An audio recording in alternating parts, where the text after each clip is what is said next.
Bonjour à toutes et à tous, bienvenue pour ce nouveau partage de l'Évangile. Aujourd'hui, donc, nous allons parler du baptême d'eau, donc quelque chose très important pour entrer dans le royaume de Dieu. Voilà, donc le baptême d'eau et bon, nous parlons aussi de la nouvelle naissance, donc il faut naître de nouveau pour se faire baptiser d'eau. On va lire un passage dans l'évangile de Jean, chapitre 3, versets 1 à 10. Mais il y eut d'entre les pharisiens un homme nommé Nicodème, un chef des Juifs, qui vint, lui, auprès de Jésus de nuit et lui dit, Rabbi, nous savons que tu es un docteur venu de Dieu, car personne ne peut faire ces miracles que tu fais si Dieu n'est avec lui. Jésus lui répondit, en vérité, je te le dis, si un homme ne naît de nouveau, il ne peut voir le royaume de Dieu. Nicodème lui dit, comment un homme peut-il naître quand il est vieux? Peut-il rentrer dans le sein de sa mère et naître? Jésus répondit, en vérité, je te le dis, si un homme ne naît d'eau et d'esprit, il ne peut entrer dans le royaume de Dieu. Ce qui est né de la chair est chair, ce qui est né de l'esprit est esprit. Ne t'étonne pas que je t'ai dit, il faut que vous naissiez de nouveau. Le vent souffle où il veut et tu en entends le bruit, mais tu ne sais d'où il vient ni où il va. Il en est ainsi de tout homme qui est né de l'esprit. Comment cela peut-il se faire? Dit Nicodème. Jésus lui répondit, tu es le docteur d'Israël et tu ne sais pas ces choses. Voilà, donc c'est la rencontre de Jésus avec Nicodème.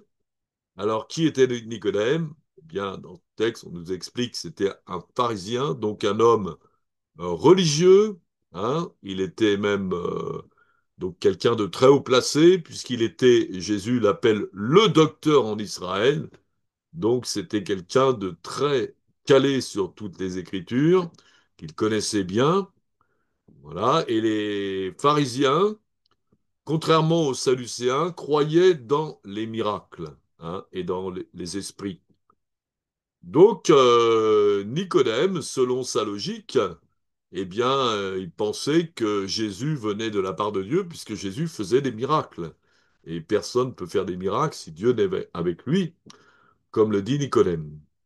Mais Jésus lui répond un petit peu, bon, c'est un petit peu un langage de sourd, hein, et en fin de compte, il lui répond d'une façon spirituelle et non pas logique.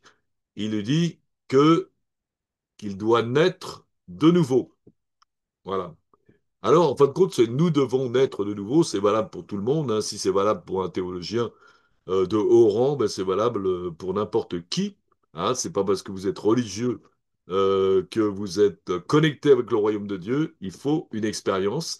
Et pourquoi doit-on tous naître de nouveau? Parce que nous sommes morts spirituellement. Hein. Vous connaissez certainement l'histoire d'Adam et Ève.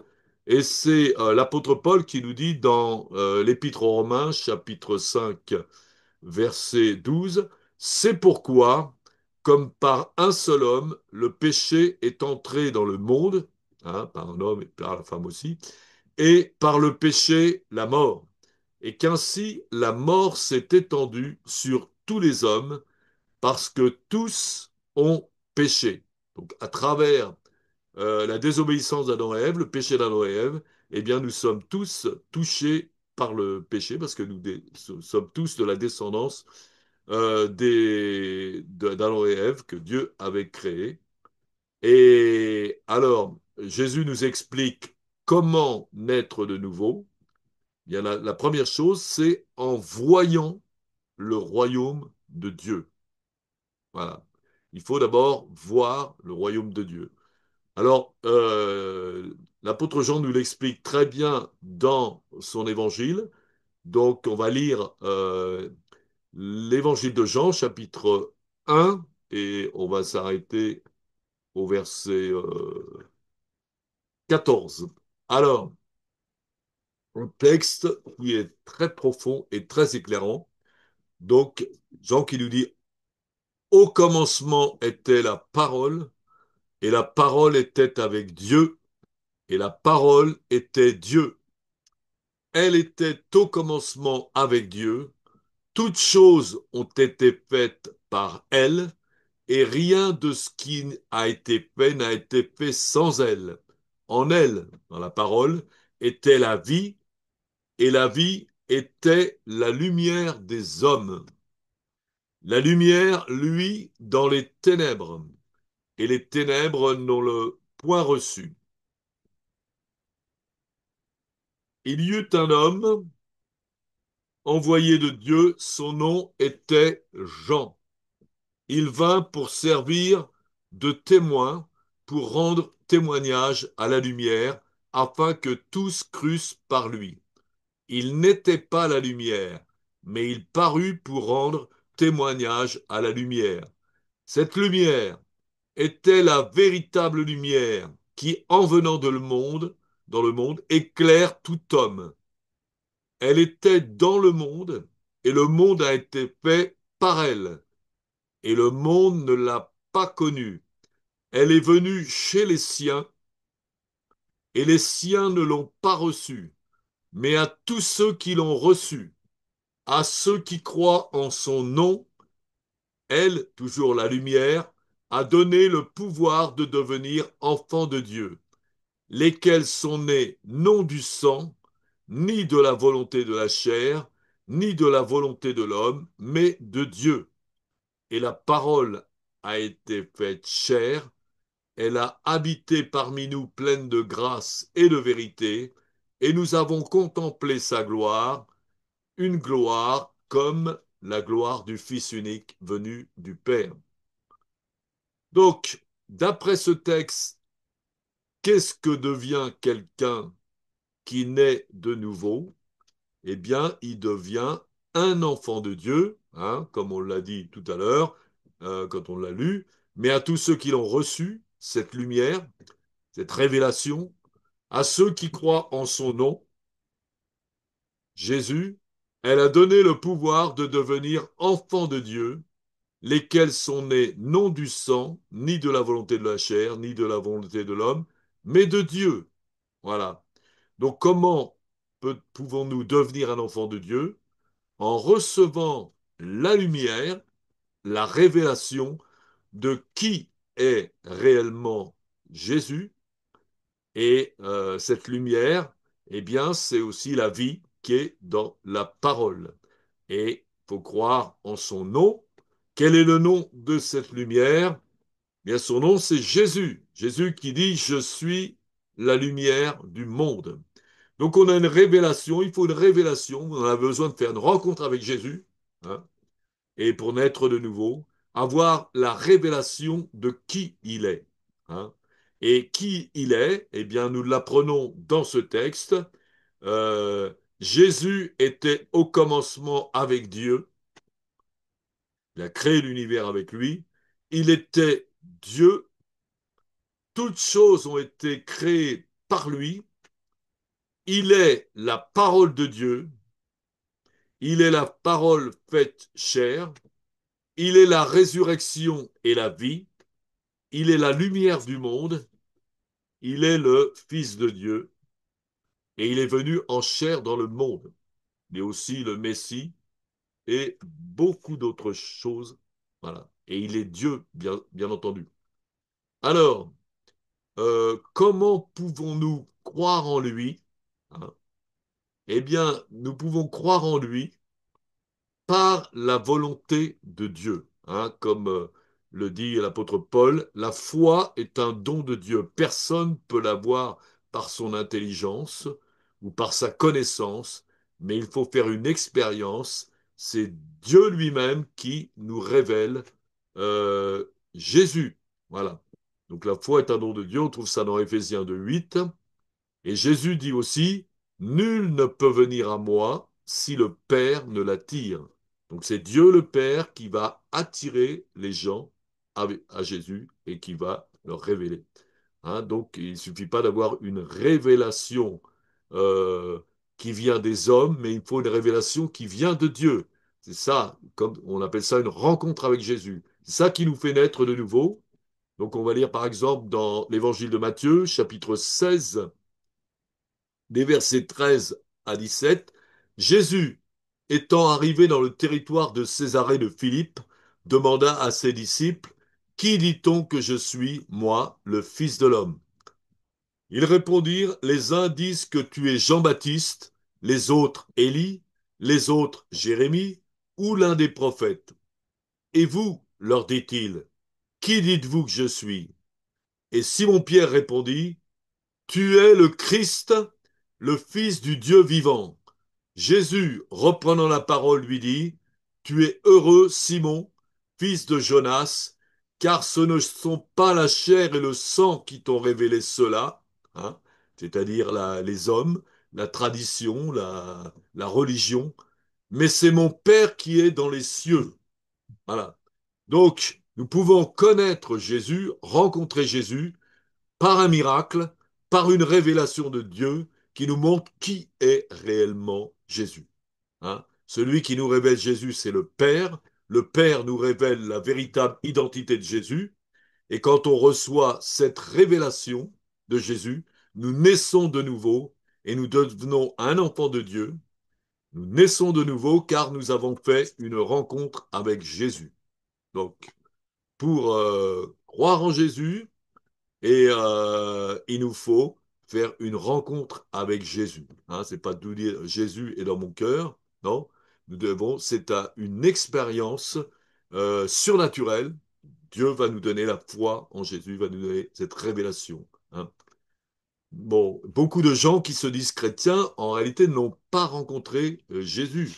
Ils croient en Jésus parce qu'ils l'ont appris, on leur a dit qu'il était le Fils de Dieu, qu'il était mort sur la croix, qu'il était ressuscité. Ça, ils peuvent leur dire. Mais c'est quelque chose qu'ils ont appris de la part des hommes ou dans un livre, hein, mais ils n'ont pas de révélation, n'ont pas fait d'expérience. Et donc, ils ne sont pas nés de nouveau. Et ils n'ont pas rencontré Jésus. Et donc, nous devons tous rencontrer Jésus. Hein. Et en rencontrant Jésus, nous naissons de nouveau. Voilà. Donc rencontrer Jésus, c'est savoir qui il est réellement, comme on l'a dit tout à l'heure, ce qu'il est. Par exemple, les témoins de Jéhovah disent croire en Jésus, et en fin de compte, ils ne l'ont jamais rencontré. Ils n'ont pas rencontré le vrai Jésus, parce qu'ils ne croient pas qu'il est Dieu. Bon, ils ne savent pas qui il est réellement. Voilà. Les musulmans non plus. Les musulmans qui affirment croire en Jésus, parce que c'est vrai que le Coran parle de Issa, Jésus est un prophète, mais Jésus est beaucoup plus qu'un prophète, évidemment. Hein. Il est Dieu, et ça, les musulmans, évidemment, ne l'acceptent pas, ne le croient pas, parce qu'il faut une révélation.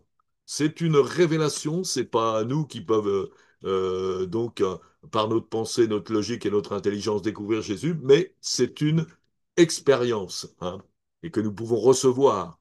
Nous la recevons en la demandant directement à Dieu. Demandez, vous recevrez. Frappez et vous on ouvrira. Hein, certains disent Jésus est dans mon cœur, mais en fin de compte, ils n'ont jamais rencontré Jésus. Et dans leur cœur, il y a peut-être beaucoup de choses. Il y a aussi, la plupart du temps, tous les saints et tous les tas de choses comme ça. Mais non, Jésus doit prendre la première place et toute la place dans notre cœur. Alors, et donc, c'est très important de faire cette rencontre parce que si nous faisons cette rencontre, nous ne pouvons pas être sauvés. Hein. Euh, si vous n'avez pas rencontré Jésus, vous êtes encore perdu.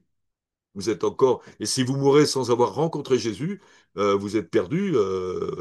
Vous mourrez dans vos péchés, ce que nous dit Jésus. Hein. Jésus qui dit ça aux pharisiens qui ne croyaient pas en lui. C'est pourquoi je vous ai dit que vous mourrez dans vos péchés si vous ne croyez pas ce que je suis. Vous mourrez dans vos péchés. Donc si vous n'avez pas eu cette révélation de qui est véritablement Jésus, comme on l'a dit tout à l'heure, hein, toutes ces qualités, qu'il est Dieu, le Fils de Dieu, qu'il est la lumière, qu'il est la vie, enfin qu'il est tout ce qui s'est fait chair, tout ça, qu'il est ressuscité également.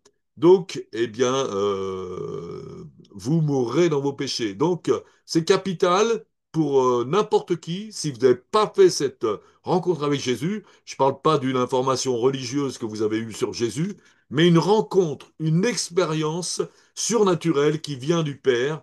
Et le jour où vous rencontrez Jésus, eh bien, vous ne doutez plus jamais. C'est mon expérience. Voilà. Donc, si on ne rencontre pas Jésus dans sa vie, hein, on est perdu. On est perdu. Si on meurt, eh bien, non pas la vie éternelle, mais le châtiment éternel, malheureusement. Donc, on est de nouveau en recevant la révélation de qui est Jésus. C'est un miracle. Et en recevant cette révélation, nous voyons le royaume de Dieu. Hein. Voyons le royaume de Dieu parce que Jésus, c'est la porte du royaume de Dieu. Hein. Donc, pour voir le royaume de Dieu, ben, il faut commencer par voir la porte. Et puis, non seulement il est la porte, mais aussi il est le chemin. Donc, voir le royaume de Dieu n'est pas suffisant. Après, il faut ouvrir la porte et entrer et suivre le chemin. Jésus qui a dit, je suis le chemin, la vérité, la vie. Nul ne vient au Père que par moi. Donc, il faut rentrer dans le royaume de Dieu. C'est ce que Jésus, d'ailleurs, répond à Nicodème. Hein. À moins de naître d'eau et d'esprit, tu ne peux rentrer dans le royaume de Dieu. Alors, c'est une chose de voir le royaume de Dieu, c'est une expérience, un miracle, c'est une rencontre avec Jésus. Mais après, il ne faut pas en rester là, évidemment, il faut rentrer. Hein. Et que faut-il faire pour entrer dans le royaume de Dieu? Eh bien, Jésus répond, en vérité, je te le dis, si un homme ne naît d'eau et d'esprit, il ne peut entrer dans le royaume de Dieu. Donc, pour entrer dans le royaume de Dieu, il faut naître d'eau et naître d'esprit. Naître d'eau, ça, c'est le baptême d'eau. Hein. Et donc, vous voyez, c'est très important, le baptême d'eau. Et naître d'esprit, c'est le baptême de l'esprit. Alors, le baptême d'eau, alors, comment, donc, qu'est-ce que Jésus nous explique sur le baptême d'eau? Donc, la première chose, c'est que le premier à s'être fait baptiser, hein, c'est Jésus lui-même. Hein. Donc, le baptême de Jésus, c'est quelque chose de très important. On va le lire dans Matthieu chapitre 3, versets 13 à 17. Donc Jésus nous montre l'exemple. Et la première chose qu'il a fait en rentrant dans le ministère, c'est se faire baptiser d'eau par Jean-Baptiste. Donc il nous montre, évidemment, la première chose à faire quand on veut s'engager avec Jésus. Donc Matthieu 3,13, alors Jésus vint de la Galilée au Jourdain vers Jean pour être baptisé par lui. Mais Jean s'y opposait en disant, c'est moi qui ai besoin d'être baptisé par toi, et tu viens à moi. Jésus lui répondit, laisse faire maintenant, car il est convenable que nous accomplissions ainsi tout ce qui est juste. Et Jean ne lui résista plus. Dès que Jésus eut été baptisé, il sortit de l'eau. Et voici les cieux s'ouvrirent, il vit l'Esprit de Dieu descendre comme une colombe et venir sur lui. Et voici une voix fit entendre des cieux ces paroles.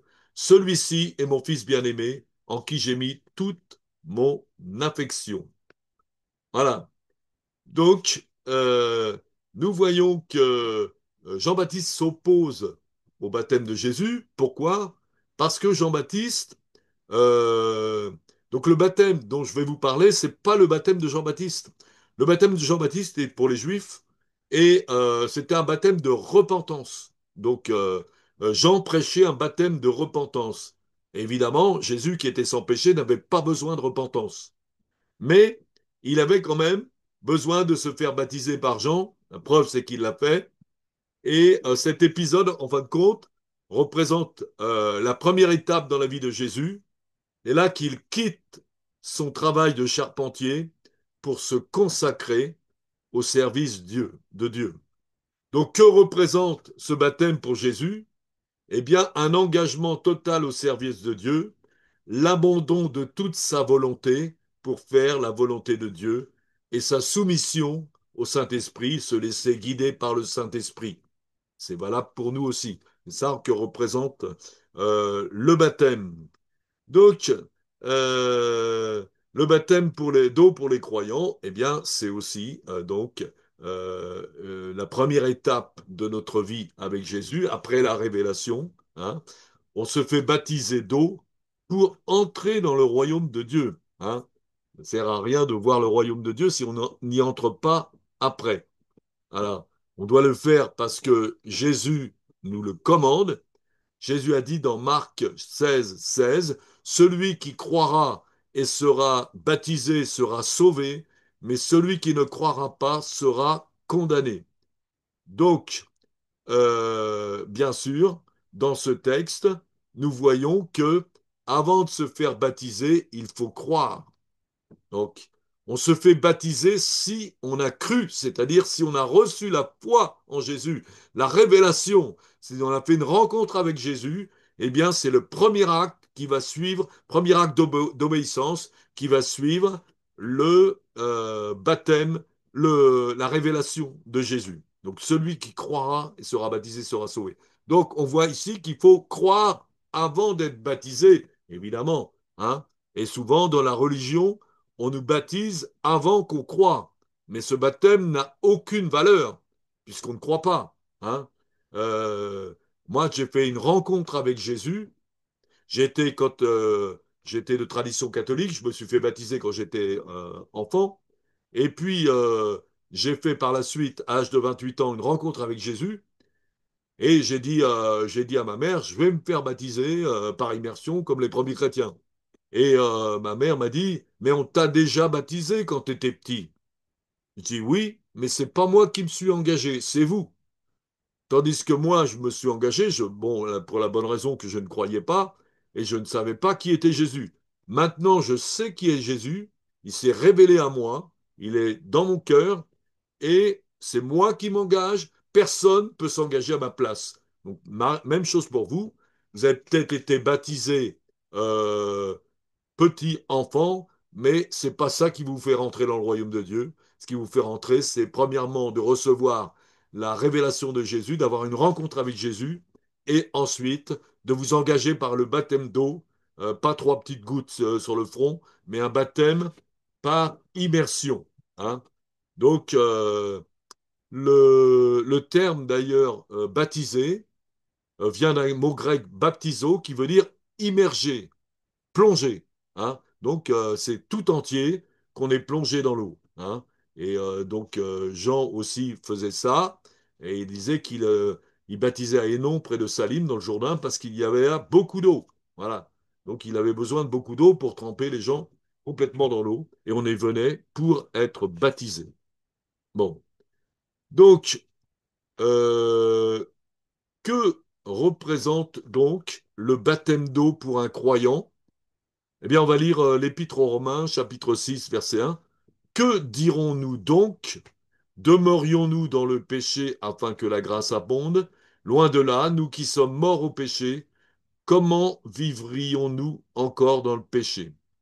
Ignorez-vous que nous tous qui avons été baptisés en Jésus-Christ, c'est en sa mort que nous avons été baptisés. Nous avons donc été ensevelis avec lui par le baptême en sa mort, afin que comme Christ est ressuscité des morts par la gloire du Père, de même nous aussi nous marchions en nouveauté de vie. En effet, si nous sommes devenus une même plante avec lui par la conformité en sa mort, nous le serons aussi par la conformité à sa résurrection. Donc, le baptême ne représente pas la purification des péchés, mais le baptême d'eau va symboliser la mort. La mort avec Christ. Hein. C'est ce que dit l'apôtre Paul. Nous sommes morts avec Christ. Il le dira plus tard, j'ai été crucifié. Crucifié en lui, ce n'est plus moi, c'est Christ qui vit en moi. Voilà.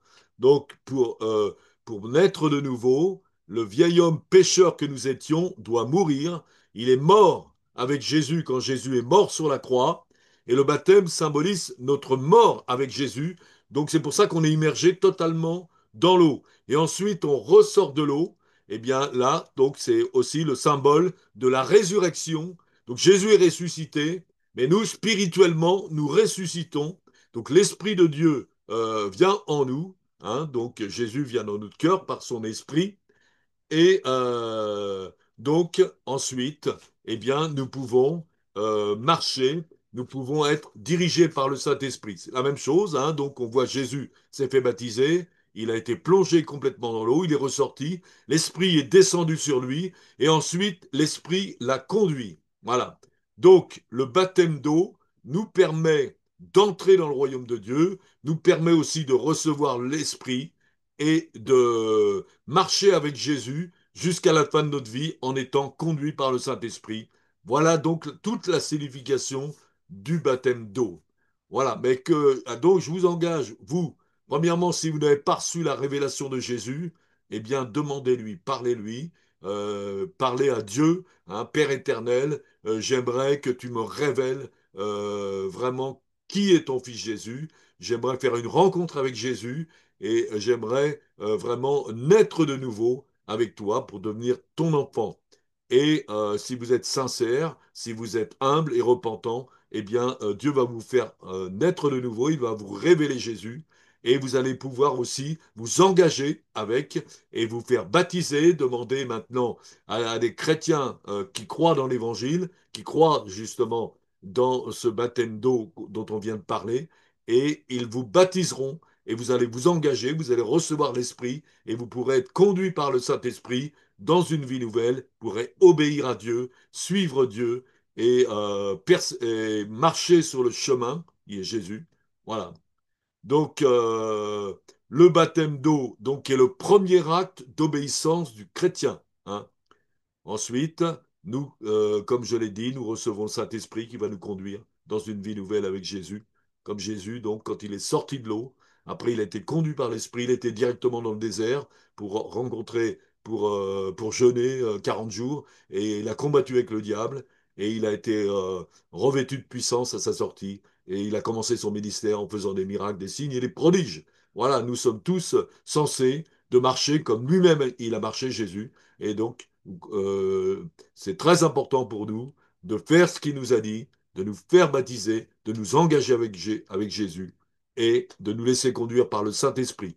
Que le Seigneur vous bénisse maintenant, que la grâce et la paix tombent sur vous. Seigneur, tu bénis maintenant tous ceux qui sont à l'écoute, que ceux qui t'ont jamais rencontré puissent te rencontrer, ta puissance se manifeste, que ton esprit vienne maintenant pour convaincre maintenant toutes ces personnes et qu'ils puissent aussi se faire baptiser au nom du Père, du Fils et du Saint-Esprit. Amen.